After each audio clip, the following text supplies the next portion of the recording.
Welcome to episode 115 of the Forward from 50 podcast, where we interview people over 50 who pursue new direction for their lives. It's an opportunity for men and women to tell their stories, their way, and in their own words. I'm Greg Gerber, the founder of Forward from 50, and your host for today's show. On today's episode, I reconnect with Angie Clayton, a woman who continues to pour purpose and wisdom into the lives of others well into her 60s. Previously interviewed for her Ministry of Presence, in which she offered companionship to people navigating grief, Angie now embraces a broader mission centered on the power of storytelling. We talk about her personal challenges, including how choosing the word unstoppable in 2025 led to unexpected obstacles. We will also explore her newest endeavor, the Chosen series, which is inspiring others to recognize the value of their life experiences and pass along hard-earned wisdom to the next generation.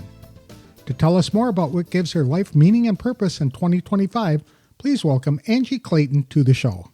Thanks for joining me today, Angie. I appreciate it. It's been a while since we last chatted. You were one of the first interviews with Forward from 50 a couple of years ago, so it's nice to catch up with you again.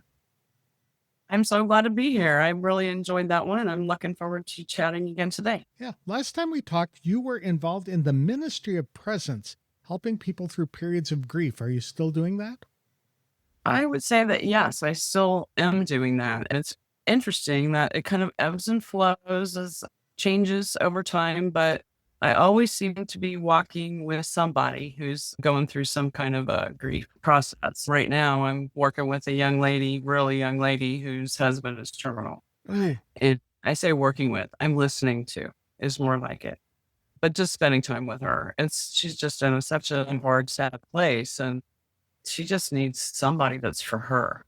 I love that because a lot of seasoned citizens don't know what they can do to give Right. their life more purpose and meaning and joy. And just listening to people is often all it takes. That's all they want. They don't want you to solve the problems, just listen to them and That's provide the right. comfort. Yes.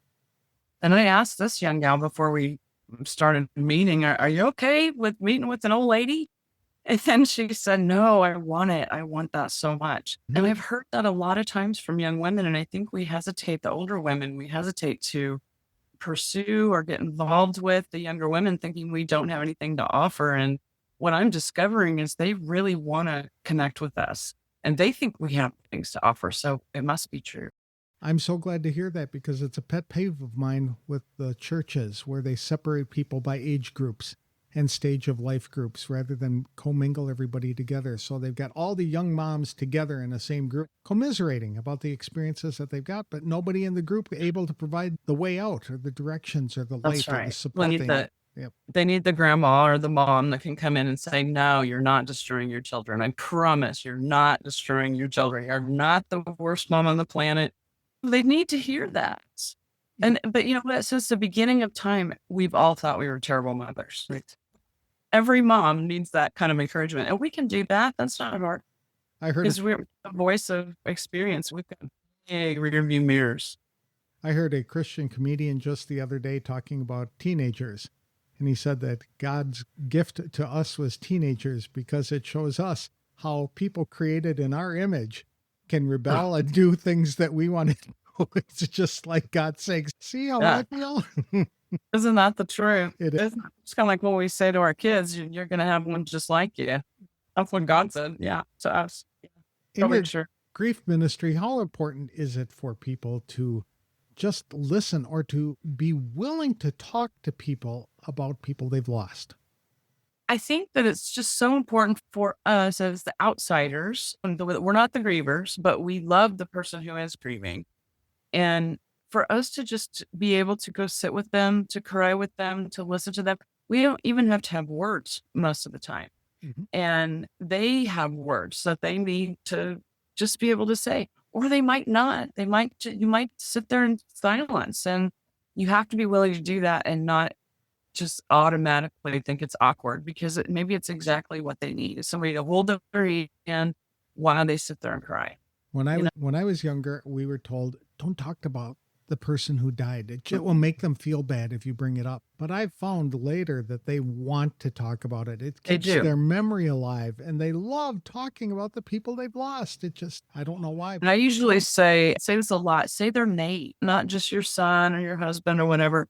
They want to hear their name. And if you know any stories about their loved one that maybe they haven't heard before, tell them. That's gold. Exactly. They want to know. When I see somebody is posting on Facebook that they just lost mother, father, son, daughter, whatever it is, I encourage them to write down all the memories they can possibly think of that person, including their personality quirks and other fun stories and things like that, because just having those memories, because when the person dies, the memories flood in about what this person was like. Having them will be such a joy to have in the dark days and months and years ahead. Yeah. That's really true. That's good. Your word for 2025 is unstoppable. Why did you pick that word? Well, I felt like God gave me that word. I really did. I don't normally, let me just back up and say, I don't usually do New Year's resolutions. I don't follow the crowd, basically.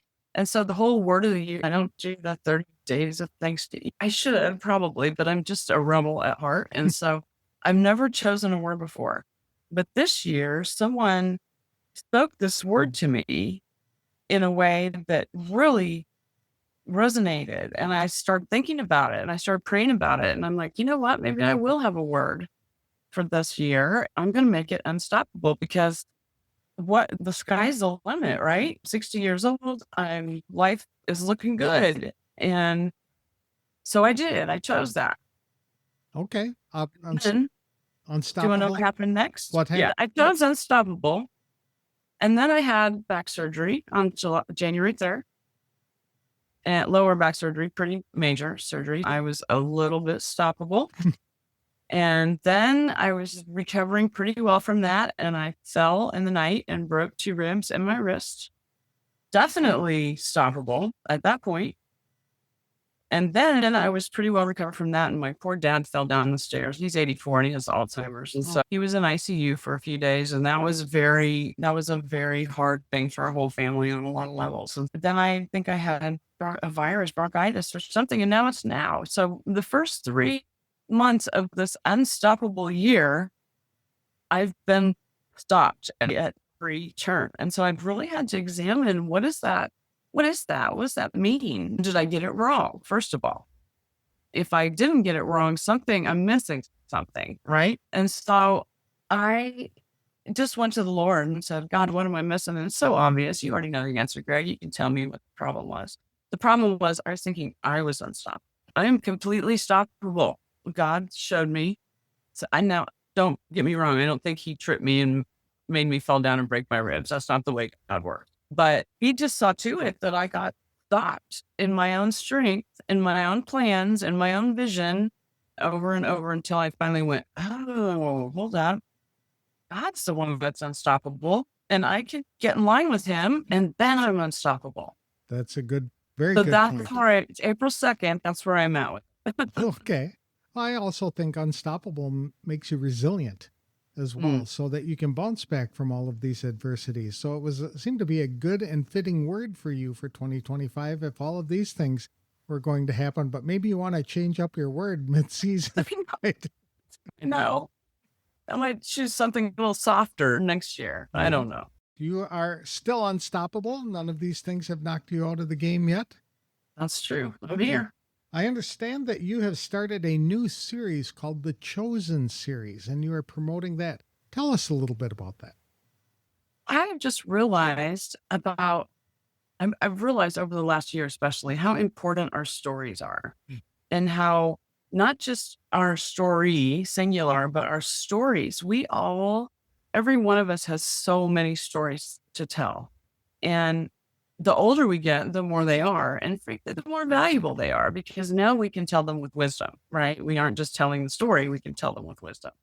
And people hesitate to share hard stories a lot of times because the vulnerability invites a lot of things and they don't maybe want to open up. And there's a place and a time for just about every story, but not every story is for every place and time. if that makes sense. It does. What I've been doing is just collecting stories about what people feel like they're chosen for.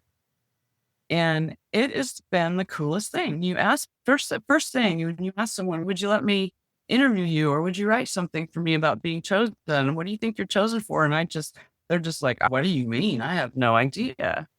And with just a little bit of poking and prodding around with what I know of them or a few questions or whatever, we can usually get to something pretty quickly that's very cool and something that I know is going to resonate with so many readers. And so I'm excited that I'm going to be able to put these stories all together into an anthology, into a book, including yours, Greg. Thank you. And they're so very different. Everybody's is so different from everyone else's, but God is at the center of all of them because the point is really of the whole thing is that we're chosen for all of it, the good and the hard. If we believe what the Bible says is true, then we are chosen for all things. All the things that come our way, we're chosen for. And so what we get to do is decide how we're going to respond. Exactly. I like the idea of telling stories. That's how Jesus preached, right? He told a lot of stories that we call parables, and they are designed to be stories that people remember, that they can easily communicate to other people. So when you hear a Jesus parable and you know somebody else going through a similar situation, you can tell the story. Right. And there's value in, oh gosh, on so many levels, but of being able to share out of your own pain, your own hardship, things that you've been through yourself in a way that is helpful to someone else that's going through something similar or maybe the same even.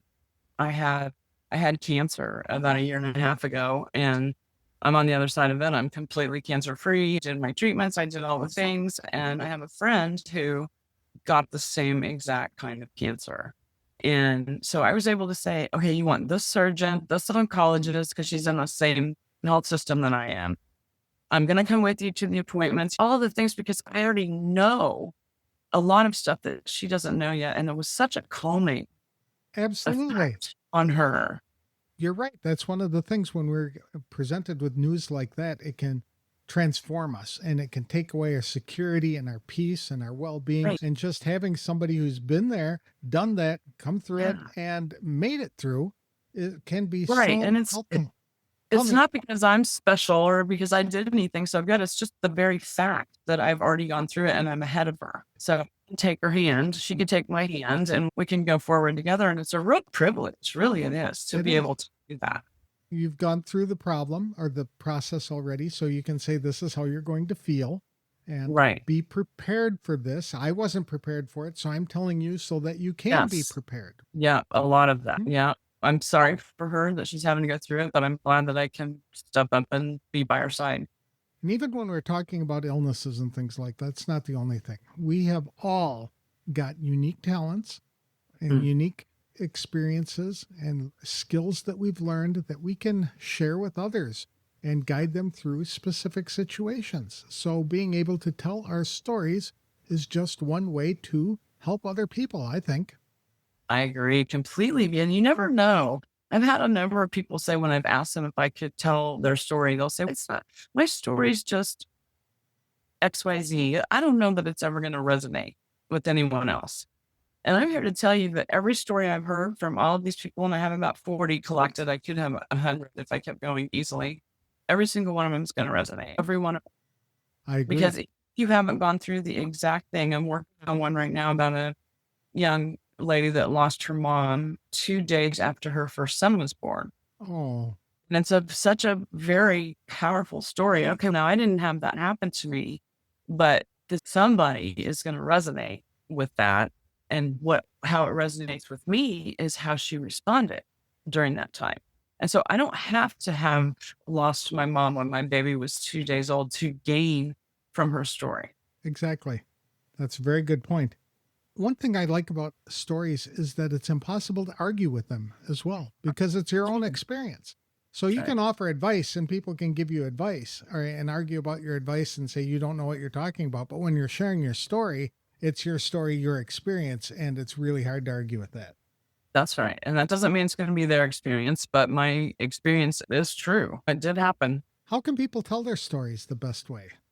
For me, and maybe some of it depends on what kind of personality you have. I'm very much of an introvert. And so my stories tend to get told either through writing, because I do write on my website quite often, or in small or even one-on-one settings. That just seems to be the way that it is working, which is really interesting to me, because before we've got this sort of, what do you have, forward from 50, right? Before 50, I was in a big corporate office, a big church, a big ministry, all of these things, so many people I was dealing with on a day-to-day basis. And now this morning I had coffee with this one gal who's having a hard time. Okay, you know what? That was very valuable. And that is how I am getting to spend so much of my time now. And I don't know if that answers your question very well or not, Greg, but it's probably different depending on who you are and how you're built, but there's all kinds of ways. I like that because too many people think that I have to be a good writer in order to share my stories. And otherwise, we have to be a speaker and we have to talk into the video camera and share our stories that way. You can go out for coffee with somebody and just share a story. And one of the things I have told a lot of people is that, okay, this doesn't have to be some big dramatic thing. I mean, you don't have to tell me a story of a bolt of lightning, whatever. Nothing. Doesn't have to be some big, huge ministry, big dramatic thing. I'm doing one story called Chosen to Make Bread, about a lady who bakes bread twice a week and takes it to the fire station, who responded to her 911 call when her little boys, fell in the pool and almost drowned. Okay, she doesn't see that. I think she does now, didn't see that as ministry, but she's ministering to them every single time she walks down there and hands them a loaf of bread. That is so it doesn't have to be, and those are great stories to tell as well. And so we don't need to think, I've not done anything big. Nothing important. Doesn't matter. What did you do with your grandson last week? Tell that story. That's right. Tell the story of my grandson wanting me to write a blog post about chickens that we had the discussion about yesterday. That's a story. That's a fun one too, by the way. I tried to convince my mom to do that. She's since passed, but she was one of those folks who thought, nobody's really going to care. I don't have anything to share. I've never done anything like that. But she raised 2 kids by herself. And oh, wow. That is plenty of stories right there Yeah. She was a pioneer in the day before divorce was so commonplace. And so now there are even more women out there who are raising kids by themselves who could have benefited from the value of her stories and the lessons that she learned and the tips that she had on how to cope herself and how to discipline the kids without being mom and dad, that type of thing. It had to be so hard. Yeah. I think so as well. And so much valuable information gathered there. Trial and error. Don't we want people to learn from our mistakes? Otherwise, they're just pointless. Our stories come out when we're telling the stories as well. It's not like we're planning to meet with this person, because I can share this story with them. It's just part of the conversation. And that's another lost art in our society today. I read an article just the other day about people like to communicate more with ChatGPT than they do other people. And it's what a sad commentary on our society today. That is really awful. Exactly. Yeah, that is really awful. And it's pretty indicative though, the way that things are going. But I want to go back to what you said about we don't have to make a plan to tell our stories, that they'll just come out. And that is really so true. And so I hold my stories loosely. I guess I don't know how else to say that. They're all accessible and available to tell anyone. And tell you, not you specifically, but any person, all of my stories, because you don't need to know all of them. They're not going to be helpful to you. And or some of my backstory, I didn't get saved until I was 36. So I have a kind of a dramatic salvation story. That's not always good either, because to be perfectly honest, if you tell that really dramatic back stuff too much, people who can't get past it, so focused on the drama that they miss the Jesus part. Exactly. And so there has to be just a little bit of wisdom and discernment about who to say what to when, but the Lord guides in those situations. And it usually just happens really automatically. You don't even have to think about it. Is it important for seasoned citizens to preserve these stories for their families when they're gone? I think so. I really do. My dad, I said, has Alzheimer's, and I was able to get some stories from him between diagnosis and when I couldn't anymore. And so I have his voice recorded also, which is really precious to me. But I was this many years old and he told stories that I've never heard before. Oh, And so it was, I'm so glad I did it. I wish I would have done more. I wish I would have had more time. Another thing that I did with my mom was to go through my baby book of all things. We used to have this, and I yes. was firstborn, adopted. So my baby book is like, okay, I've seen the thing before, but when we started going through it, there were things in there that I didn't know anything about that just touched me so very deeply that I wouldn't have known unless I was sitting there beside her going through it and she was telling me the story. It's an excellent point because when our parents die, we lose our history. We can't go back and ask mom, what happened? What was it like for me? Or what did I do in elementary school that made me into the person I am today? Or who is that person that I was communicating with all the time or playing with? We lose it all. Yeah, exactly. So to have those stories preserved is good. And it doesn't have to be perfect. I remember meeting with my grandmother. We sat on her porch for several hours over multiple visits, and I asked her to record her story and tell me what it was like growing up and how she met her husband and what it was like being a parent and things like that. And I probably have 3 hours of her telling her story in her own words. And after she passed, I shared that with other family members, including her own kids. And That's her kids amazing. I never heard that story. And it's wow, that's cool. So it's just being able to tell. It's hard for people to tell their stories sometimes. I think we tend to minimize our own stories. Yes, like, I agree. that's not important. That's not a big deal. Who cares? Nobody's going to care about that. And the truth of it is somebody will care. Right. You never And know. probably more than one somebody. Your granddaughter or grandson might go through a similar situation or know somebody who has, and they can say, this is what grandma did. Yeah. Very good.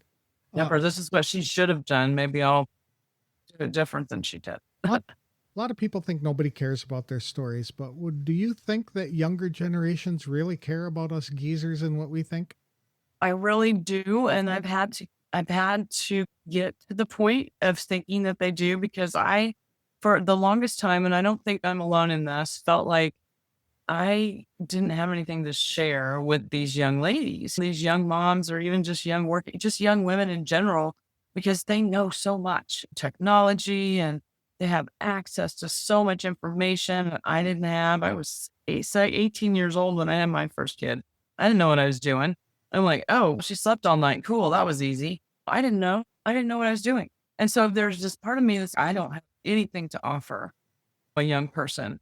But once I started engaging with some of them and really started asking the question to a lot of younger women, what I'm finding is they do want to connect with us. They want to hear our stories. They want to learn from us. And even if they have moms that are present or other older women in their lives, it doesn't matter. They still want to connect with us on some level if we can. And so we just have to be willing. And can I tell you a kind of cool story about that? So last weekend, my husband, he's retired, but he worked part-time at the church. And he came home and told me that my name had come up several times about being nominated for treasurer for the church. Okay, I'm a CPA. That's my long time ago, before Jesus background.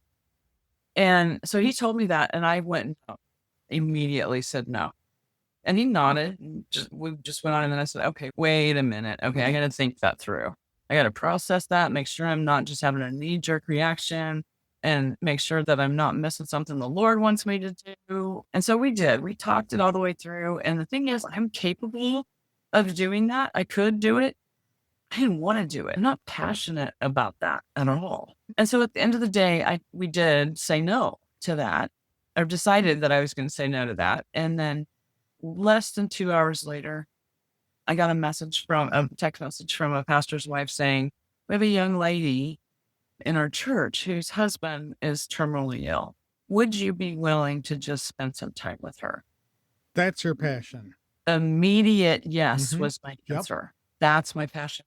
And God was just so good to not leave me questioning whether I'd done the wrong thing by not doing the treasurer thing. Just because it's offered doesn't mean I have to say yes. Exactly. That's a hard lesson for all of us to learn. But it's important because had I said yes to that, it would have crowded out a lot of other things, including probably this time with Brienne. So, You'd have to say no to other things to say yes to that one. right. And so one of the things that we are trying to encourage people to do is to subtract those things that do not give them joy and Yes. fulfill them, that leave them frustrated. Those are not the way to go through life, as being frustrated and doing things that you have to do just because you have to do it, especially at our age. I was just about to say, especially when you get to our age, the time is short, man. We don't want to waste it on figuring out Snapchat. That's exactly right. One of the things that we hear sometimes is that I can Google answers. Mhm. People can. They can Google Yes. anything and they're going to get the answers. But I think they're going to get the theories, not the actual experience guided by wisdom or wisdom guided by experience. Either way works. So having people of our generation mentoring the younger ones, I think is going to be valuable. Yeah, I do too. And I think within our churches, I think we need to adopt a better model of commingling the age groups because we're meant to teach each other. And older women and older men both are given specific instructions about teaching younger women and younger men. How can we do that if we're not exposed to each other? And so that's something I'm fairly passionate about myself. I think storytelling is biblical. Are there any examples in the Bible? Jesus. Have you found any? Yeah, a couple. Mainly Jesus. Jesus Mhm. was quite a storyteller. All of his parables were designed, they weren't always clear to everyone, right? But they were stories. He wasn't just got a fact sheet that he was saying, take notes now, guys. You got to remember this for the final. No, he told stories. And why? We relate to them. They reach our hearts, not just our brains. And they make us think a different way than just a list of facts might. I could give you a list of facts about Alzheimer's, or I could tell you a story about what's happened to my dad in the last 2 weeks. Which one is probably going to have more of an impact? Absolutely. The story. And more interesting. Yeah. Exactly. What about Mhm. Bible verses? Are there some Bible verses that promote storytelling? There are, and there's probably tons and tons of them, but I found a couple that I really liked, and one of them's in Philemon, of all things, Philemon 1, 4 and 5, and it's Paul, and that's one of his prison epistles, I do believe. And so he's writing from prison, and he says, I always thank my God when I pray for you, because I keep hearing about your faith in the Lord Jesus. He's writing to Philemon. I keep hearing about your faith in the Lord Jesus and your love for all of God's people. Somehow, the stories of Philemon got back to Paul. And look at how important they were to him. I always thank my God when I pray for you. So that they were significant. And that's not why Philemon was doing those things to encourage Paul. And so we got to remember that too. Just because we weren't doing something for any specific purpose doesn't mean that God can't flip it on its head and use it for something else entirely. And we have to be ready and willing for that to happen with our stories sometimes too. Yeah. So that's one of them. And then I love the story of the Samaritan woman. In fact, I did a post about her not too long ago called Chosen to Tell.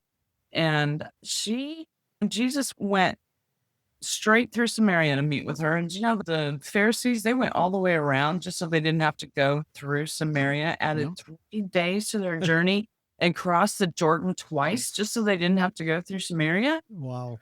Jesus went straight to that well. Why?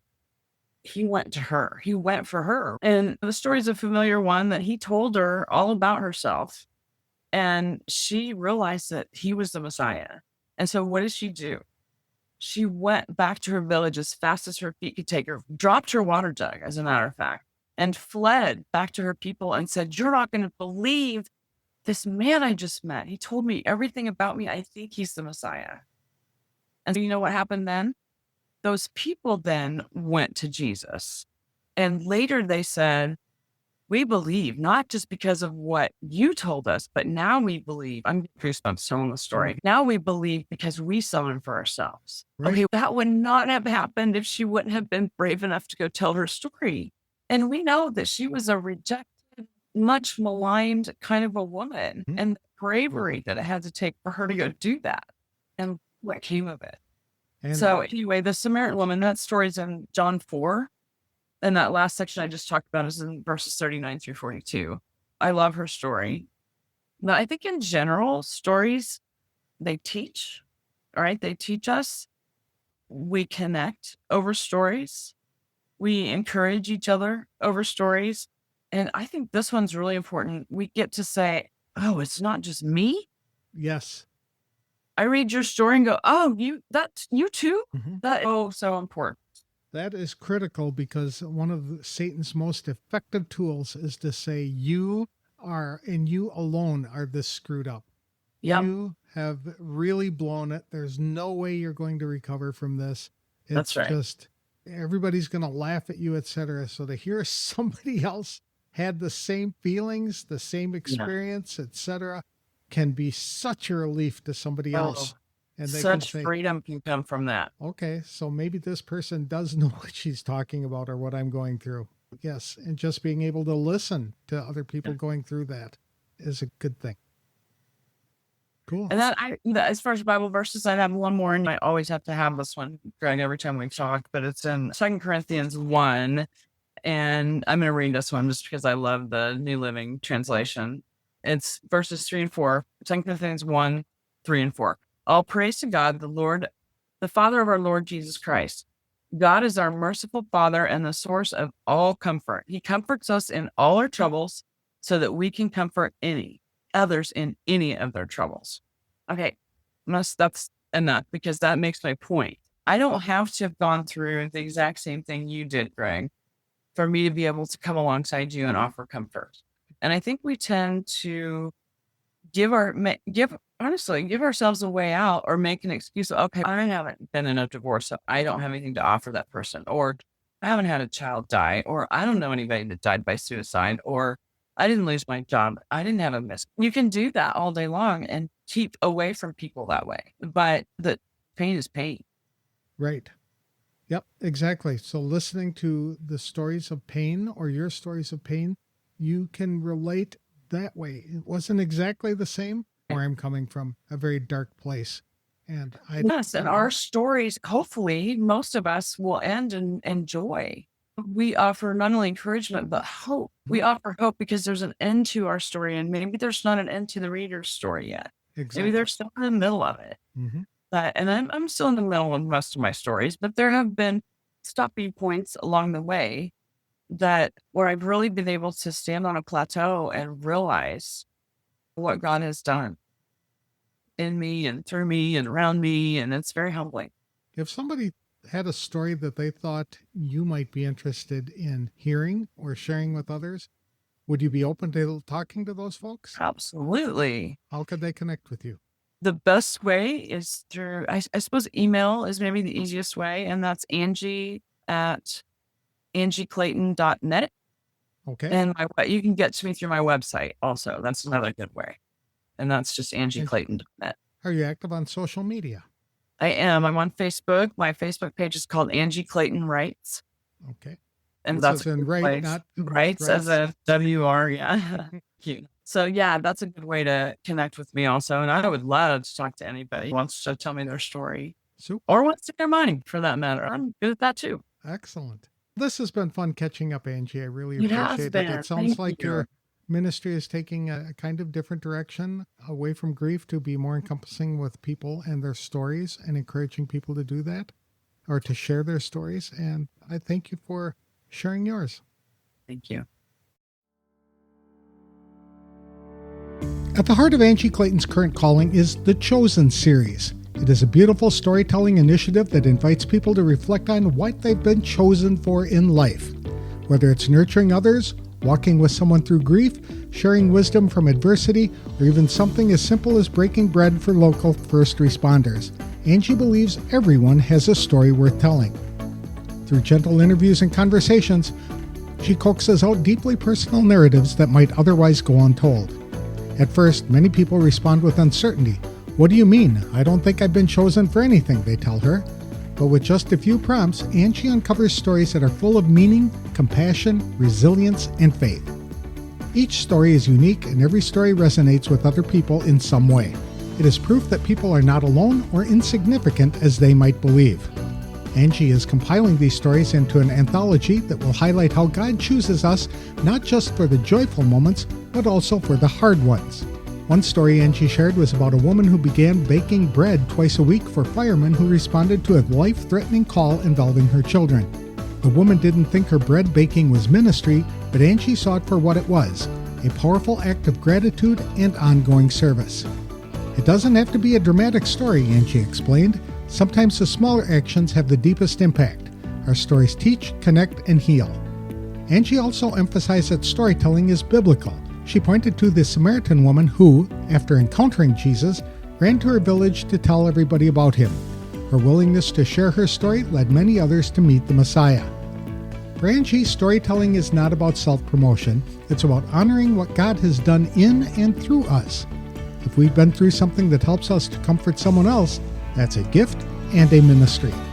If you'd like to share your story or learn more about Angie's The Chosen series, you can visit her website at www.angieclayton.net or reach out directly via email at angie@angieclayton.net. She's also active on Facebook at Angie Clayton Writes, where she regularly posts reflections and invites others to do the same. In a time when so many people feel disconnected or uncertain about their purpose, Angie reminds us that we each have something of value to give, our stories. And our stories, when shared with love and humility, can be exactly what someone needs to hear in their darkest hour. That's all for this week's show. If you'd like to start living a more meaningful life, I encourage you to download our free guide to finding purpose, which is available at www.forwardfrom50.com. I'll have another inspirational interview on the next episode of the Forward from 50 podcast. Thanks for listening, and if you like this show, please consider leaving a review wherever you download the episodes.